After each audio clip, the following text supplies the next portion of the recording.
See the wiring of ACM motor with universal 2 control card, photocells and push button. Power supply will come from power source and it will be connected in red color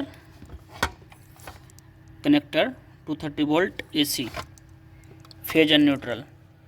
And second wire, 3-core wire from motor common will be connected in this neutral, and red will be connected in up and yellow will be connected in down. 3 wire will be connected in this motor cable, and this is photocell connections. 24 volt power supply will take from here, 24 volt DC, and the photocell and common will be the common and photocell, and the for the push button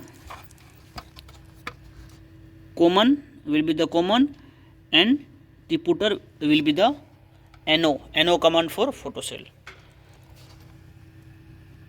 Means 11 number and 12 number.